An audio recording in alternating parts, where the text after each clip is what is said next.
বাংলাদেশ জাতীয় রাজস্ব board NBR এর সাথে কাস্টম সংশ্লিষ্টদের বিভিন্ন বিষয় নিয়ে মতৈক্যের সৃষ্টি হয়। বিভিন্ন সময়ে কর্মবিরতি ও কলম বিরতি পালন করছে কাস্টম সংশ্লিষ্টরা।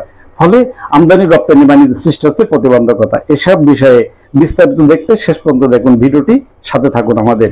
বাংলাদেশের বিভিন্ন শুল্ক স্টেশনের কাস্টম কর্মকর্তারা কলম বিরতি পালন করছে। এর ধারাবাহিকতা কেন্দ্রীয় কর্মসূচির সাথে একাত্মতা প্রকাশ করে বেনাপোল কাস্টম হাউসেও পালন করছে কলম বিরতি। আমরা দেখাবো বেনাপোল কাস্টম হাউসের কিছু চিত্র। বেনাপোল কাস্টম হাউসে এনবিআর সংস্কার ঐক্য পরিষদের কেন্দ্রীয় নেতৃবৃন্দের দাবির সাথে একাত্মতা ঘোষণা করে সকাল 9টা থেকে দুপুর 12টা পর্যন্ত কলম বিরতি চলছে।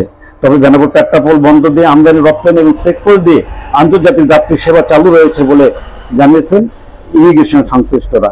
জাতীয় রাজস্ব board NBR chairman Mohammad Abdur Rahman খানকে অপসারণের দাবিতে সোমবার 23শে জুন থেকে ফের কলম বিরতি চলছে বলে বিষয়টি নিশ্চিত করেছেন বেনাপোল কাস্টম হাউসের সহকারী কমিশনার রাজন হোসেন।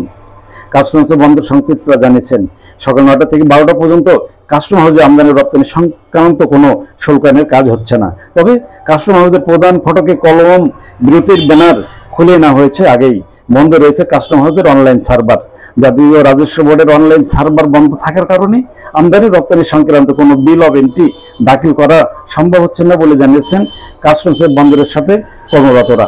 দুপুর 12টার পর থেকে পুনরায় কাজ চালু হবে বলে জানিয়েছেন কাস্টম সংশ্লিষ্টরা। কলম বিরতির কারণে নতুন করে কোনো পণ্যের আইজিএম ইস্যু করা যায়নি। ফলে আমদানি রপ্তানিতে কিছুটা সমস্যা বা বিঘ্ন সৃষ্টি হচ্ছে বলে জানিয়েছেন বেনাপোল সেন্ট অফ স্টাফ অ্যাসোসিয়েশনের সাধারণ সম্পাদক সাজিদুর রহমান।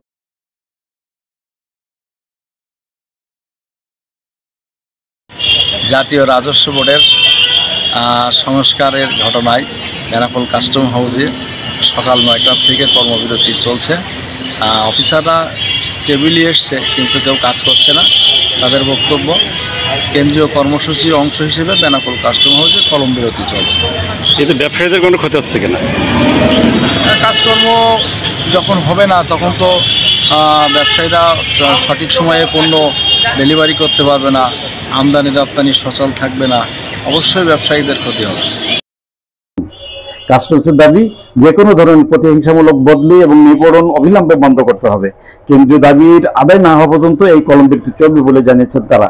সরকার গত 12ই মে এনবিআরকে 2 ভাগ করার অধ্যাদেশ জারি করে এরই বিরোধিতা করে গত 26শে মে পর্যন্ত অবস্থান কর্মসূচি এবং কলম বিরতি কর্মসূচি পালন করেন এনবিআর এর অধীনে কাস্টমস, ভ্যাট, আয়কর এবং বিভাগের কর্মকর্তারা।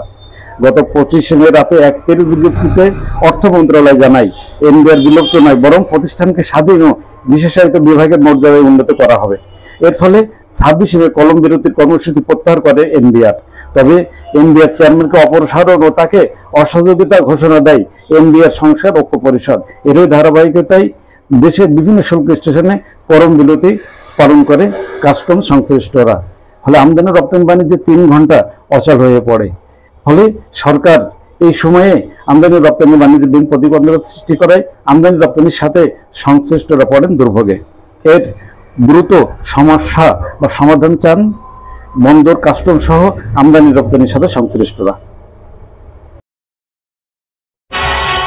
দেশ বিদেশের সব খবর জানতে, দেখতে, শুনতে, শিক্ষা, স্বাস্থ্য, যোগাযোগ, ভ্রমণ, বাণিজ্য ও বিনোদন সহ বিভিন্ন বিষয়ে সবার আগে সব প্রতিবেদনটি দেখুন ভয়েস অফ কলকাতায়।